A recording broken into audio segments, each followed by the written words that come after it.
अब देख रहे हैं मानव शरीर से जुड़े जरूरी तथ्य। तो मानव शरीर से जुड़े क्या क्या जरूरी तथ्य उनके बारे में पढ़ रहे हैं, बहुत इंपॉर्टेंट है, बार बार पूछे जाते हैं एग्जाम में। पहला क्वेश्चन हो जाएगा लाल रक्त कणिकाएं, मतलब जिनको बोलते हैं रेड ब्लड सेल्स, ठीक है। इनका निर्माण कहाँ होता है? तो इनका निर्माण होता है अस्थि मज्जा में। कहाँ पर होता है इनका निर्माण? अस्थि मज्जा में होता है।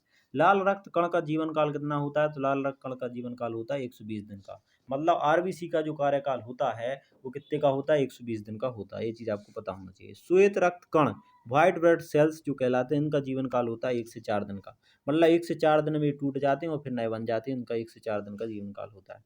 श्वेत रक्त कण व्हाइट ब्लड सेल्स को कहा जाता है तो क्या बोलती हैं? लियोकोसाइट्स। लियोकोसाइट ये पूछा जाता है कि इसका दूसरा नाम क्या है? तो लियोकोसाइट है। ठीक है, बार बार पूछा जाता है। अगला है आपका लाल रक्त कण को और क्या कहा जाता है? तो इसे बोलते हैं इरिथोसाइट्स।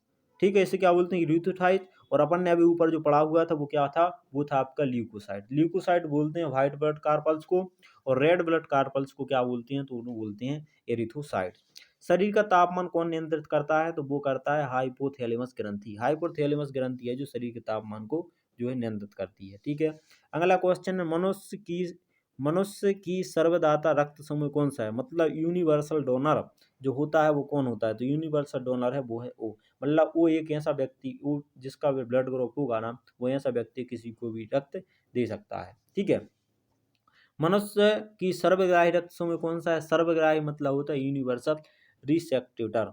ठीक है, मतलब रिसीवर, जो कौन कौन रिसीव कर सकता है। तो एक मतलब सर्वग्राही है कि सबके ब्लड रिसीव कर सकता है, वो है आपका ए बी। अगला है रक्तचाप ब्लड प्रेशर मापने का यंत्र को क्या बोलते हैं? स्फेग्नोमेनोमीटर।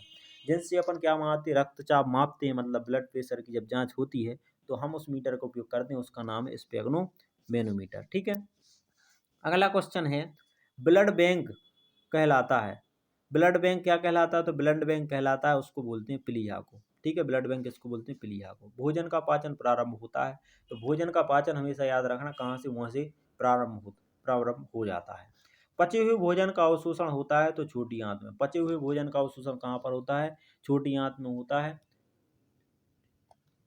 इसके बाद है पित्त स्रावित होता है, मतलब पित्त को बोलते हैं वायल, या वायल जूस कहाँ स्रावित होता है? तो वो होता है यकृत यानी लीवर में। लीवर द्वारा पित्त स्रावित किया जाता है। ठीक है, विटामिन ए संचित होता है। तो विटामिन ए कहाँ पर संचित होता है? तो यकृत से विटामिन ए संचित होता है। सबसे शरीर की सबसे बड़ी ग्रंथि कौन सी है? तो सबसे बड़ी ग्रंथि है लीवर, जिसे अपन बोलते हैं यकृत। सबसे छोटी ग्रंथि कौन सी है? जिसे अपन बोलते हैं मास्टर ग्रंथि या स्मॉल ग्लैंड। ठीक है, ये कौन सी है? तो ये प्यूटरी ग्रंथि है। मनुष्य में पसलियों की संख्या कितनी होती है? तो राइब्स होते हैं, जो पसलियां होती हैं राइब्स, उनकी संख्या कितनी होती है? 12 जोड़ी होती है। शरीर में हड्डियों की कुल संख्या कितनी होती है? तो 206 होती है। शरीर में मांसपेशियों की कुल संख्या कितनी होती है? तो 639 होती है। ये आप लोगों को याद रखना, 639 होती है मांसपेशियों की संख्या। लेकिन अगर अस्थियों की बात करें, बोनेस की बात करें, ठीक है, जे मसल्स हैं, मांसपेशियां मसल्स 639 हैं। लेकिन अगर हम बात कर दें किसकी? बोनेस, बोनेस मतलब हड्डियों की, तो ये कितनी हो जाएंगी? 206 हो जाएंगी। अगला है लार में पाए जाने वाला एंजाइम। स्लाइव मतलब लार में पाए जाने वाला एंजाइम होता है, तो वो उसमें क्या होता है? टाइलिन पाया जाता है। कौन सा एंजाइम पाया जाता है? टाइलिन। बहुत इंपोर्टेंट है, पूछा जाता है टाइलिन कहाँ पाया जाता है। लिंग निर्धारण कहाँ से होता है? तो पुरुष के क्रोमोसोम से होता है। पुरुष के क्रोमोसोम से लिंग का निर्धारण होता है। मनुष्य का हृदय ह्यूमन हार्ट होता है 4 कोष्ठीय। मनुष्य के जो हार्ट होता है, जो दिल होता है, उसमें कितने कोष्ठ होते हैं? तो 4 कोष्ठ होते हैं। शरीर में गुणसूत्रों की संख्या पाई जाती है, तो शरीर में गुणसूत्रों की संख्या है 46। शरीर का सबसे बड़ा अंग कौन सा है? तो शरीर का सबसे बड़ा अंग है त्वचा। त्वचा एक अंग है जो शरीर का सबसे बड़ा अंग है। शरीर की सबसे बड़ी कोशिका कौन सी होती है? तो तंत्रिका। तंत्रिका कोशिका शरीर की सबसे बड़ी कोशिका है, जिसे अपन बोलते हैं क्या? तंत्रिका तंत्र। ठीक है, अगला क्वेश्चन है आपका शरीर में अमीनो अम्ल की संख्या है। तो शरीर में अमीनो अम्ल की संख्या कितनी है? 22 है। ये बार बार पूछा जाता है, बहुत इंपॉर्टेंट क्वेश्चन है। कितनी है? 22 है। ठीक है, शरीर में प्रतिदिन मूत्र बनता है, तो कम से कम 1.5 लीटर मूत्र बनता है हर दिन शरीर में। मूत्र दुर्गंध देता है, क्यों? तो ये पूछा गया है, तो मूत्र दुर्गंध क्यों देता है? तो इसमें क्या रहता है? यूरिया होता है, यूरिया के कारण दुर्गंध देता है। मूत्र अम्लीय का पीएच मान क्या है? देखो, अब अम्लीय आएगा तो अपन को पता है 7 से कम होता है, उसके ऊपर जाएंगे तो क्षारीय हो जाएगा, 7 पे है तो मतलब उदासीन हो जाएगा। तो अम्ल जो है मानव मूत्र का पीएच मान कितना होता है? 6 होता है, तो इसलिए क्या बोला था? अम्लीय होता है। शरीर का सामान्य तापमान होता है, कितना होता है 9.8 डिग्री फ़ारेनहाइट, या फिर अपन कह सकते हैं 37 डिग्री सेल्सियस या 310 केल्विन। ये तीनों बार बार पूछे जाते हैं, तीनों अपन को पता होना चाहिए कि अगर हम फ़ारेनहाइट में मापेंगे तो 98.6 डिग्री फ़ारेनहाइट रहेगा, अगर सेल्सियस में मापेंगे तो 37 सेल्सियस रहेगा, अगर केल्विन में मापेंगे तो 310 केल्विन रहेगा। ठीक है। मानव शरीर में टीबिया टीबिया नामक हड्डी पाई जाती है। तो टीबिया नामक हड्डी कहाँ पर पाई जाती है? वो पाई जाती है आपकी पैरों में। ठीक है। अगला है दांतों और हड्डियों की संरचना के लिए आवश्यक तत्व है। तो दांतों और हड्डियों की संरचना के लिए आवश्यक तत्व हो जाएगा तो वो कैल्शियम और फास्फोरस। ठीक है, कैल्शियम और फास्फोरस दांतों और हड्डियों की संरचना के लिए बहुत ही आवश्यक तत्व है। रुधिर का थक्का जमाने में सहायक होता है तो वो है आपकी प्लेटलेट।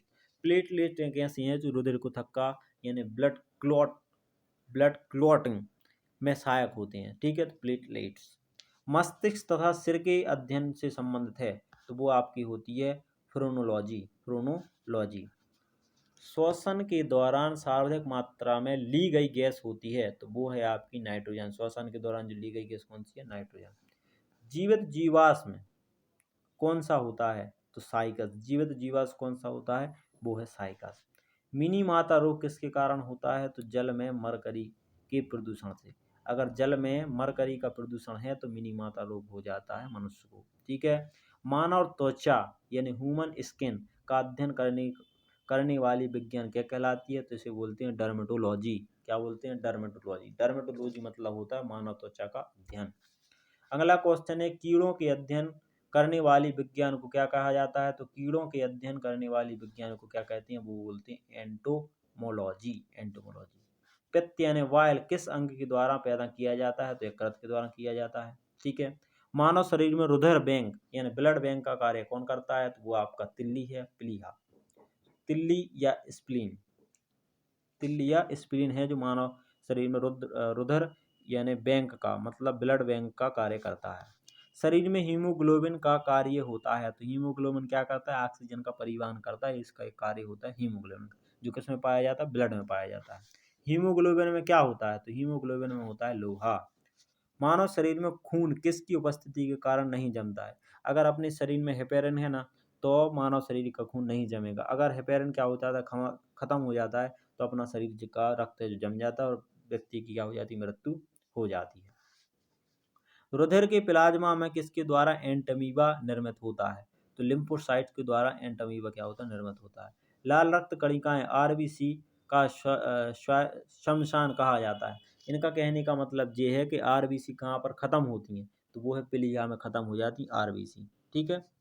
क्रेब्स चक्र में किसका संश्लेषण होता है? तो पायरुविक अम्ल का। पायरुविक अम्ल होता है जो क्रेब्स चक्र के में संश्लेषण करता है। मानव शरीर में यूरिया का निर्माण कहाँ होता है? तो वो है आपका यकृत। जहाँ पर यूरिया का निर्माण होता है वो क्या हो जाएगा? यकृत। रक्त की अशुद्धियों किस अंग में जाकर छनती हैं? तो जो रक्त की अशुद्धियां हैं वो जाकर कहाँ पर छनेंगी? किडनी मतलब यकृत होता है, इसी को अपन गुर्दा बोलते हैं। ठीक है। तो गुर्दा, यकृत और किडनी एक ही शब्द हैं जो कि अशुद्धियों को दूर करते हैं, कस को छानते हैं, रक्त को। श्वसन की क्रिया कहाँ संपन्न होती है? तो माइटोकांड्रिया में श्वसन की क्रिया संपन्न होती है। ये क्या थे? प्रमुख क्वेश्चन थे। ठीक है, जो बार बार एग्जाम में पूछे जाते हैं। आप हमारे चैनल पर नए हैं तो लाइक कीजिए, सब्सक्राइब कीजिए और बेल आइकन बटन को दबा लीजिए, जिससे हम जो आपको वीडियो डालेंगे तो आपको जल्दी से जल्दी मिल जाए और आप इसको शेयर करना ना भूलें। ठीक है।